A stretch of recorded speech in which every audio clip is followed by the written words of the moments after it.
So, our next anime figure, yun. Kilala nyo ba siya? Ano to? Ayan. Unboxing natin to. Siya yung ano, Karumi, ano to? Karumi Tokisaki. Yan. Little ano yun?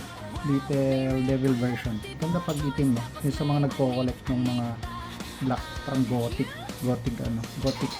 theme. Ganyan. Ganda na to. So, check nyo yung ano, box. Medyo goods naman. Siyempre, may minor. Kaya nire-review natin. Pero, goods. Kung pan-display din siya. Tapos, skip nyo yung ano, yung box sa tabi. Ganda pa rin. Ayusin nyo na lang.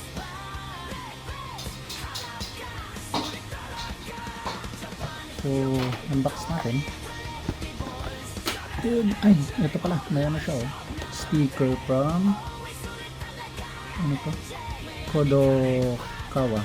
So, Taito ang may go. Ayun, clamshell. Pag nakakita ako ng clamshell, parang high-end siya na. Hindi siya yung brown box. Brown cardboard. So, yun. Yun ang kanyang base. Kunin natin ang base. May sticker. I-klasin muna natin.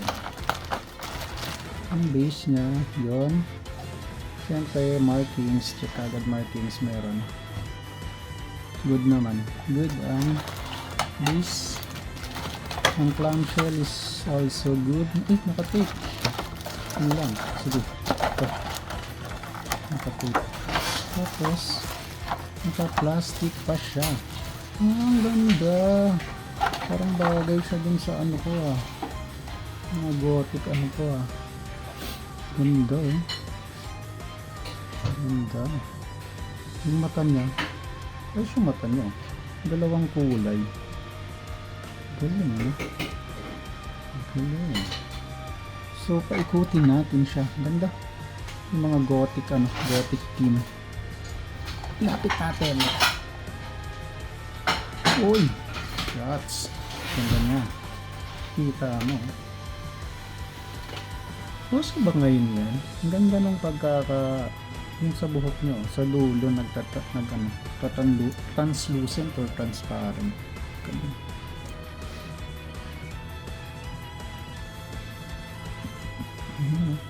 Pag nasa ano mo yan, cubs mo yan, ang ganda. So, worth it ba? Sa akin 10. Oh, mahilig ako sa gothic eh. Pag hindi nabili wala na kasi akong ano cabinet eh. Pero ang ganda. Ay, may sungay din siya. Galing. Oo nga. May sungay siya. Ano mga gusto kong ano eh. Collection. Ganda. Ganda. Delikado na naman ako. Bakit ba ganito? Sorry. Sa pang-ikot. O, check nyo na ulit. Paikutin ulit natin sa pang-ikot na mas malapit.